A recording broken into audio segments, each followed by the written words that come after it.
আসসালামু আলাইকুম। আমি সায়মা আছি আপনাদের সাথে। সায়মা রাশেদ ব্লগে আপনাদের সবাইকে আরও একবার স্বাগত জানাই।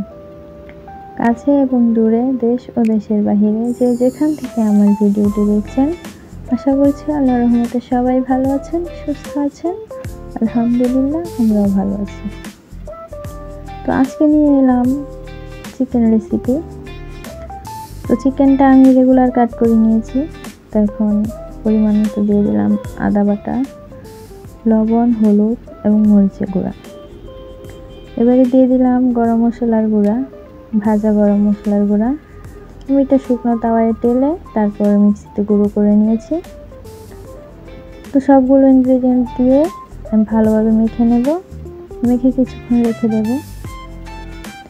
এখন দিয়ে দেব কড়াইয়ে তেল। তেলটা গরম হয়ে গেলে দিয়ে দেব পেঁয়াজ। একটু বেশি করে পেঁয়াজগুলো দিব। পেঁয়াজটা ভালোভাবে ভেজে নেব।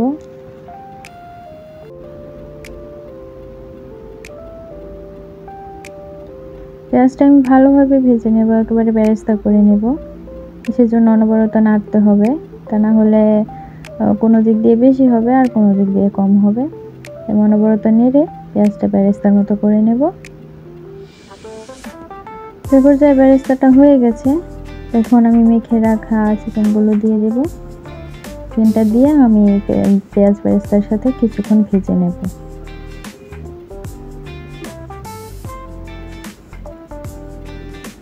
চিকেনটা ভালোভাবে ভাজা ভাজা হয়ে গেলে এখন আমি যেই বাটিতে চিকেনটা মাখিয়ে রেখেছিলাম সেই বাটি ধোয়া একটু পানি দিয়ে একটু কষিয়ে নেব। তো কিছুক্ষণ আমি ঢেকে দিয়ে তারপর কষিয়ে নেব। তো আমি তেজপাতা দিতে ভুলে গেছিলাম, তো এখন তেজপাতাটা দিয়ে দিলাম। তেজপাতাটা দিয়ে কিছুক্ষণ নেড়ে আমি দিয়ে দিব কেটে রাখা আলু। উইন্টার সিজনে নতুন আলু দিব না সেটা কি কখনো হয় নাকি? আলুটা দিয়ে আমি ভালোভাবে নেড়ে কিছুক্ষণ কষিয়ে নেব। তো দেখতেই পাচ্ছেন এখন চিকেনটা ভালোভাবে কষানো হয়ে গেছে। এখন আমি দিয়ে দেব ঝোলের পানি।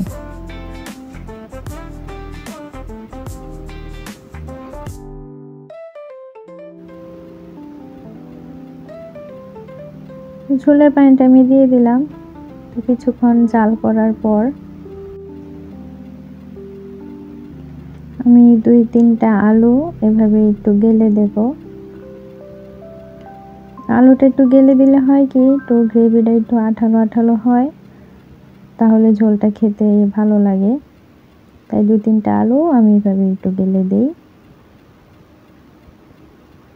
তারপর তরকারিটা যখন হয়ে আসবে তার কিছুক্ষণ আগে আমি দিয়ে দেব গরম মশলার গুঁড়া আর দিয়ে দেব একটু জিরার গুঁড়া।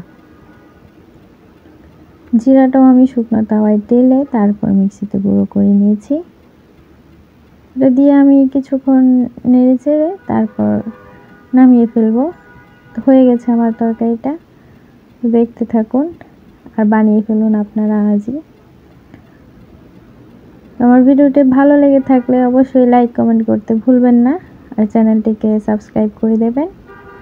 আর যারা ফেসবুক থেকে আমার ভিডিওটি দেখছেন তারা অবশ্যই পেজটিকে ফলো দিয়ে রাখবেন, যাতে করে আমার পরবর্তী ভিডিও আপলোড করার সাথে সাথে আপনাদের কাছে পৌঁছে যায়।